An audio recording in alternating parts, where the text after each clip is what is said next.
Olá, querido aluno do primeiro ano. Nós estamos aí para realizar uma avaliação externa, a avaliação do CIMAV, e nesse ano de uma forma especial, porque entra todas as disciplinas, e então a gente deve ter aí 5 questões de física, e então eu resolvi fazer uma coletânea com 15 questões, geralmente 15 questões, mais ou menos aproximadamente, porque às vezes sai a mesma questão, então vai ter menos, sobre os 7 tópicos de física que nós vimos nesse regime de estudos não presenciais. Então são questões tiradas do banco de itens do CIMAV e que eu creio vão ajudá-los a resolver e prepará-los para essa avaliação. Vamos lá, então. Como primeira questão aí, Carol penteia o cabelo de sua irmã Camila e em seguida elas notam que, quando aproximado do cabelo de Carol, o pente atrai pequenos fios. Carol se lembra das aulas de física e ensina para sua irmã que isso acontece por causa da força, no caso aqui a força eletromagnética, que é a força porque o que acontece é que o pente e o cabelo trocam elétrons, então um fica com mais elétrons que o outro, aí eles se atraem, isso é força elétrica, força eletromagnética. Força fraca e força forte aí da letra B e C são forças nucleares, que acontecem no núcleo do átomo. Então, lá no núcleo, mantendo o núcleo coeso, eu tenho a força forte. Aquela força que ocorre no decaimento do elétron, mudança de nível do elétron, é a força fraca. E a força gravitacional é a força peso. Neste segundo exercício, ele te dá 4 forças. Então, eu tenho aqui F1, F2, F3 e F4. Estão representados pelas setas e atuam sobre uma esfera, essa esfera que está aqui no centro. E dos eixos, elas estão nos eixos perpendiculares, eixo x, y. Bom, para que a resultante das 4 forças seja nula, é necessário que se aplique uma força F5. Então, presta atenção aqui, eu tenho que aplicar mais uma. Porque o que está acontecendo aqui? Vamos ver. Se eu colocar aqui, ó, refazer isso aqui, ó, o eixo Y, o eixo X. Então, no eixo horizontal, eu vou ter aqui, ó, F100 para cá, F60 para cá. Então, eu vou fazer 100 menos 60, eu vou ter 40 na direção da maior força. Da mesma forma aqui, 20, 50, eu vou ter 30 para baixo. Então, a resultante FY vai ser aqui. A resultante do sistema está para cá, mas ele quer uma F5 que seja, que equilibre o sistema, não a força resultante. Então, é só eu fazer essa, aqui é 50, vamos lembrar, porque é o lado é a hipotenusa do triângulo retângulo, de lado 30, 40, triângulo 3, 4, 5, 50. Então, a força F5 ela vai estar contrária. Nenhuma dessas duas alternativas aqui está certo, porque ele está dando aqui, ó, a força F5 como resultante, e não é. E eu não consegui printar as outras duas alternativas. Nessa terceira questão, a gente vê aí que um bloco desce um plano inclinado com velocidade constante. Importante esse dado, velocidade constante. Isso quer dizer que a força resultante é zero. Além das forças apresentadas na ilustração, existe a força de atrito, então ele vai ter uma força de atrito aqui.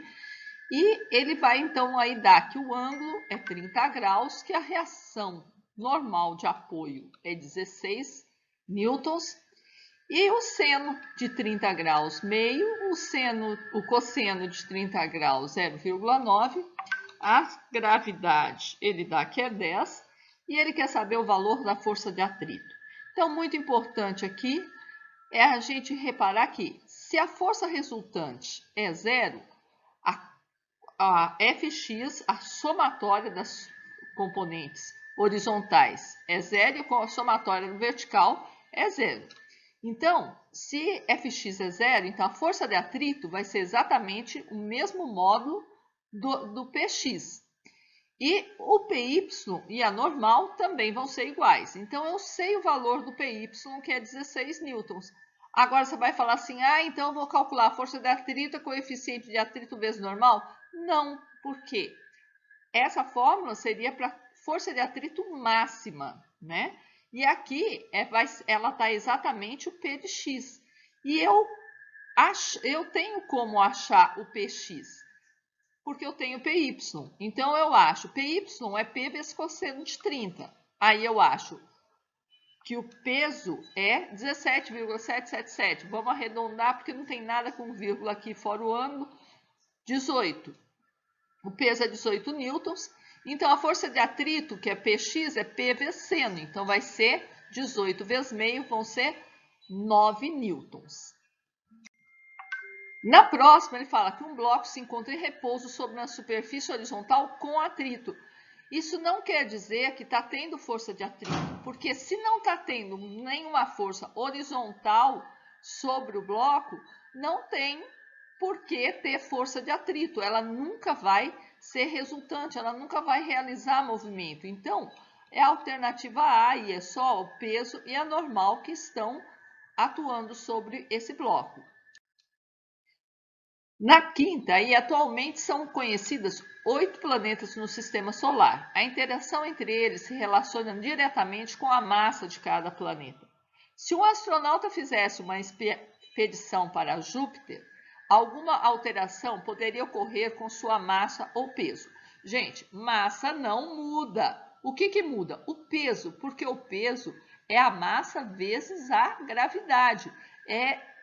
É por causa da aceleração da gravidade, né? Então, a massa do astronauta, ela seria a mesma, né? Ela seria a mesma e o peso dele ia ser maior, por causa que a gravidade em Júpiter é maior do que na Terra. Na sexta, a força é um ente capaz de variar a quantidade de movimento dos corpos. Elas são agrupadas em 4 categorias fundamentais: forte, eletromagnética, fraca e gravitacional. Forças estão presentes em todas as situações do nosso cotidiano e elas se apresentam de várias formas. De acordo com as características fundamentais, força é uma grandeza do tipo. Força é uma grandeza vetorial, né? Então, a grandeza vetorial que atua mesmo sem contato. Eu posso não ter contato, que nem no caso da força eletromagnética, às vezes não tem o contato dos corpos. A sétima, selecionando fatos que envolvem o conceito de força, foram escolhidas as situações abaixo. Então, alguns pedaços de papel são atraídos por uma régua que foi esfregada aos cabelos do aluno. Isso é força elétrica, força eletromagnética. O núcleo do átomo se mantém estável devido a forças atrativas entre as partículas que constituem. A força nuclear lá do núcleo do átomo mesmo é a força nuclear forte. Uma força de atração mantém a Lua em sua órbita em torno da Terra. Isso daí é por causa da aceleração da gravidade, a força gravitacional. E uma bola de basquete cai no chão após ser arremessada em uma cesta. Então, ela cai no chão devido à força gravitacional também.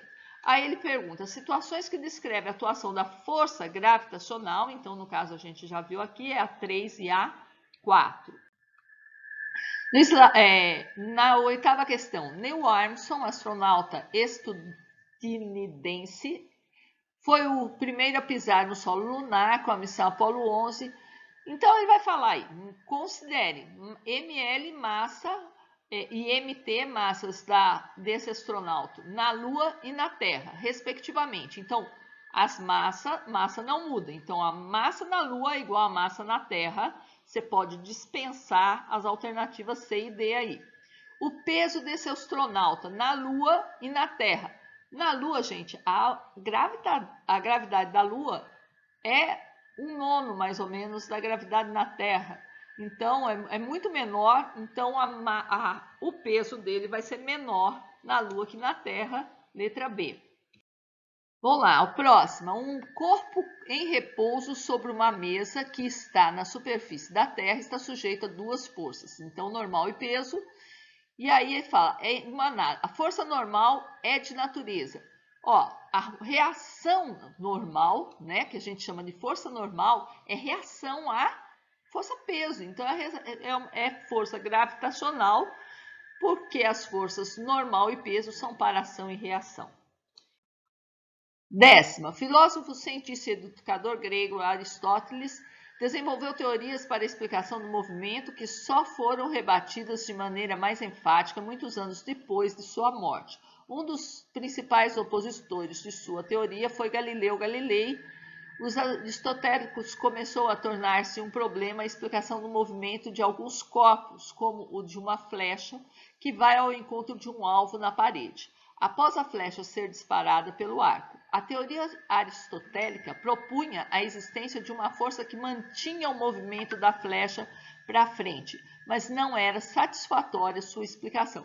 Então, na época, eles não achavam que eles não tinham ainda a lei da inércia, né? Eles não tinham descoberto ainda essa lei da inércia, né? Então, de acordo com observações iniciadas com Galileu, consideramos o estado de permanência, movimento horizontal da flecha, de acordo com a situação descrita, como sendo resultado da propriedade que os corpos têm de manterem o movimento até que uma força atua sobre ele. Na 11ª questão aí que eu separei para vocês, abaixo a ilustração mostra as forças F1 e F2 aplicadas no mesmo ponto perpendiculares entre si. E ele dá o valor das forças e ele pede a intensidade da força resultante. Então, como é que a gente vai fazer lá? A força resultante vai ser essa força aqui. A F2 é 3 vezes 4, 12. F1 é 4 vezes 4, 16, então dá para a gente ver que a gente tem um triângulo, retângulo, 3, 4. A força resultante vai ser o 5. 5 vezes 4, 20, letra D de Dorothy. No dia a dia, as pessoas convivem com várias forças e muitas vezes essas forças nem são notadas. O simples ato de andar ou pular é possibilitado graças à presença de forças. Até mesmo no ato de dormir, há forças físicas que atuam e garantem a estabilidade do repouso. Essas forças cotidianas que propiciam diferentes tipos de interação são de natureza. Então, é natureza, é coisas assim mais natural que a gente vê no dia a dia. É a gravitacional e a eletromagnética, porque fraca e forte a gente não consegue observar tanto assim. A gente vê os efeitos, mas a gente não consegue observar que são forças atômicas.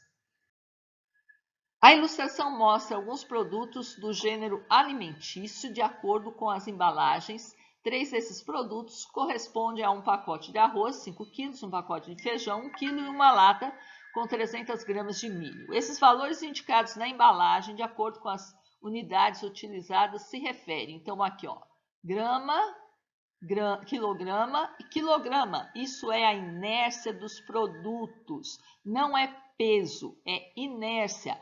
Quantidade de matéria que poderia deixar vocês em dúvida é o mol. Então, é lá mais na química do que na física. Então, vamos lá. Uma esfera metálica de massa M foi amarrada a um barbante, que por sua vez foi amarrado ao teto de uma casa. A esfera foi então colocada para oscilar, como mostra a ilustração. A aceleração da gravidade no local é igual a G e o módulo da força do barbante sobre a esfera é T. No instante em que a esfera se encontra na posição mostrada na indústria, o módulo da força resultante, direção horizontal, isto é, na direção paralela ao teto, equivale a... Então, aqui eu tenho uma força resultante aqui. Então, aqui, ela é resultado da soma aqui, da tração e do peso. Então, aqui, ó, ela é o seno, né? O que relaciona essa força com tração e peso é o seno, não relaciona com peso, ela relaciona com a tração. Seno é cateto oposto, no caso a força, dividido por hipotenusa, tração. Então, ela vai ser T vezes seno. E a última questão aí também é do mesmo tipo.